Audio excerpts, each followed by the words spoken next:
Fake ரோனியர் Venkatesan பணிவான வணக்கங்கள். திரையுலகில் ஒருத்தருடைய பேர் ரிப்பேர் ஆச்சுன்னா அவருடைய திரையுலக வாழ்க்கை மிக கீழே ஒரு சரிவை சந்திக்கும் அப்படின்றது எழுதப்படாத ஒரு விதியாக இருக்குது அப்படின்னு தான் நம்ம சொல்லுவோம். அவர் எவ்வளோ திறமையாளராக இருந்தாலும் அவருக்காக எவ்வளோ பேர் என்ன மாதிரி வாய்ப்பளித்தாலும் திருப்பி அவருக்கு அந்த வாய்ப்பை கொடுப்பாங்களா அப்படின்றதும் ஒரு கேள்விக்குறியாக இருக்குது. நான் யாரை சொல்ல வரேன்னு உங்களுக்கே தெரியும். திரு வைரமுத்து அவர்களை பற்றி தான். திரு வைரமுத்து அவர்கள் இளையராஜாவை விட்டு பிரிந்தவுடன் படங்களே இல்லாமல் இருந்தார்.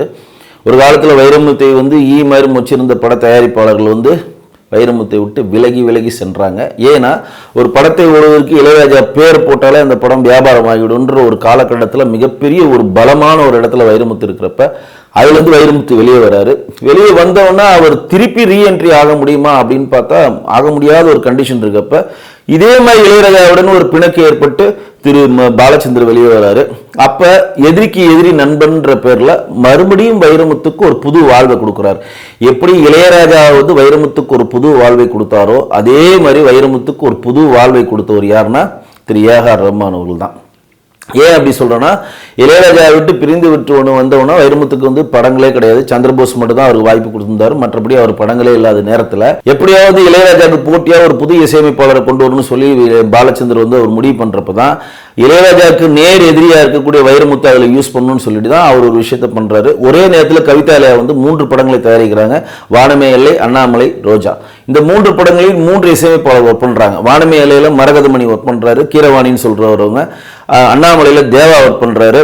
அப்புறம் ரோஜால ஏஆர் ரஹ்மானை இன்ட்ரோடியூஸ் பண்றாரு. இந்த அண்ணாமலையிலையும் ஒரு கதை இருக்கு. ஏன்னா அண்ணாமலை படத்தை ஃபர்ஸ்ட் இயக்குவதாக கொடுத்தது யாருன்னா வசந்த் தான். வசந்த் அந்த படத்தை இயக்குவதாக பேப்பர்ல பேர்லாம் வந்துருச்சு. ஆனா இசை இளையராஜா இருந்ததான் வசந்த் ஒர்க் பண்ணுவேன்னு சொல்லிட்டாரு. ஏன்னா அவருடைய கேளடி கண்மணிக்கு மிகப்பெரிய ஒரு ஹிட் கொடுத்தது இளையராஜா விட்டு பிரிய மனம் இல்லாம நான் இது மாதிரி ஒரு கமர்ஷியல் ஃபிலிம்ல இளையராஜா எல்லாமே என்னால் ஒர்க் பண்ண முடியாதுன்னு சொல்லி பூஜை போடுற டைமுக்கு வசந்துக்கு வாய்ப்பளித்தார் வைரமுத்து பாலச்சந்தர். ஆனா வசந்த் இயக்க முடியாதுன்னு சொல்லிட்டு போனோன்னு தான் அந்த இயக்கத்துக்கு சத்யா படத்தை இயக்குனர் திரு சுரேஷ் கிருஷ்ணாவை கொண்டு வந்தாங்க. வானமேலை படம் தெலுங்கு தமிழ் தான் அவர் கிட்டத்தட்ட தெலுங்குல போய் அவர் மிகப்பெரிய லெவலில் வளர்ந்துட்டு வந்தார். மரகதமணி அவரை யூஸ் பண்ணாரு.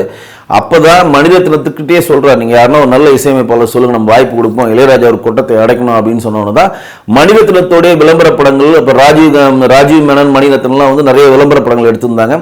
அப்போ சில டியூன்லாம் மணிரத்னம் ஜிங்கிள்ஸ்லாம் கேட்டது அவர் பிடிச்சிருந்தோன்னே அப்போ லியோ காஃபி விளம்பரம்லாம் பயங்கர பிரமாதமாக இருக்கும்.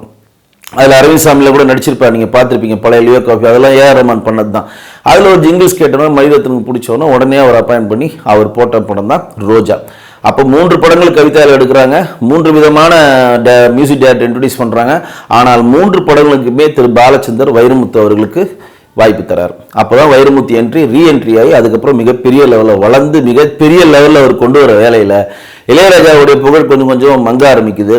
அப்போ வைரமுத்துக்கு தான் அந்த மீட்டூ பிரச்சனையில் சிம்மியாய் ஒரு கம்ப்ளைண்ட் கொடுக்குறாங்க. வைரமுத்து தனியாரில் எனக்கு தவறாக நடக்க முயற்சி பண்ணாருன்னு அந்த கம்ப்ளைண்ட் ஆனால் அது மிகப்பெரிய லெவலில் பூம் ஆகி வைரமுத்து இல்லைன்னு மறுக்கிறது, போலீஸ் ஸ்டேஷன் போகிறது, இது போகிறது, கோர்ட்டுன்னு பொது வழியில் 2 பேர் மாறி பேசினோன்னே எந்த மணிரத்னம் எந்த ஏஆர் ரஹ்மான் தூக்கி பிடித்தார்களோ வைரமுத்துவை தொடர்ந்து மணிரத்னம் இருக்கிற எல்லா படத்திலையும் வாலிக்கு ஒரே பாட்டு தான் மணிரத்னம் கொடுப்பார். மிச்சம் எல்லா பாட்டுமே வைரமுத்து தான் கொடுப்பார். நீங்கள் தளபதி முதற்கொண்டு எடுத்துக்கிட்டீங்கன்னா தளபதியில் தான் ஃபுல்லாக வாலி தான். அதுக்கப்புறம் லேட்டஸ்டாக அதுக்கப்புறம் எல்லா படங்களும் எடுத்துக்கின்னு பார்த்தீங்கன்னா வைரமுத்துக்கு தான் மிகப்பெரிய ஒரு முன்னுரிமையாக அவர் கொடுத்துட்டு இருந்தார்.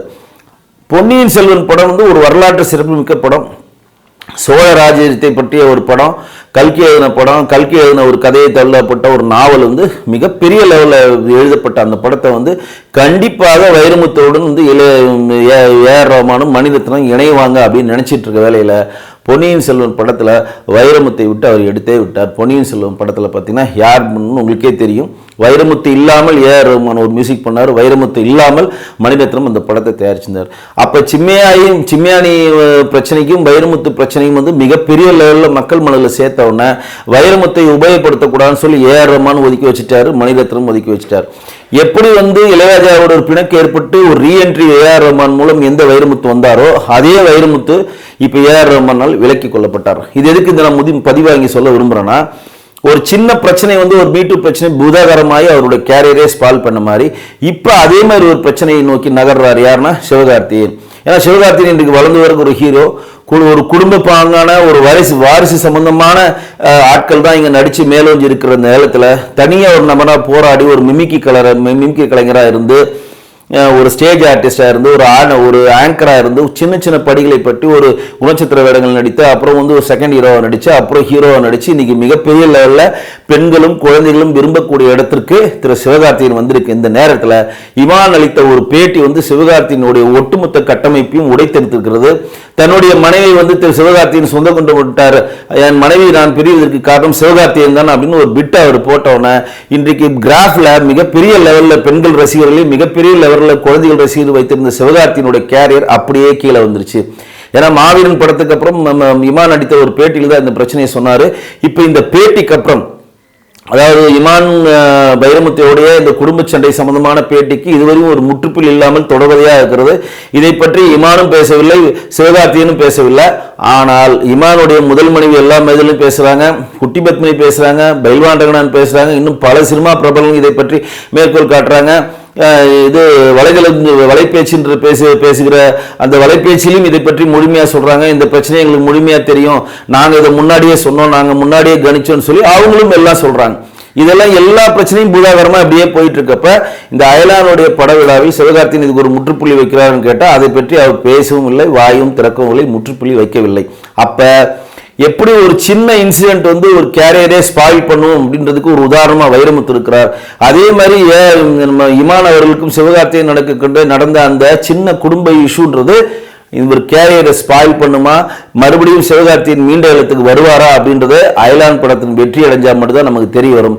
அயலான் படம் வந்து தோல்வியை நோக்கி நகர்ந்தால் கண்டிப்பாக சிவகார்த்திகேயன் வந்து வைரமுத்து மாதிரி அந்த நிலைமைக்கு தான் தள்ளப்படுவார். அதில் எந்த ஒரு மாற்றம் இல்லை. மீண்டும் ஒரு நல்ல நிகழ்வில் உங்களை சந்திக்கிறேன். நன்றி, வணக்கம்.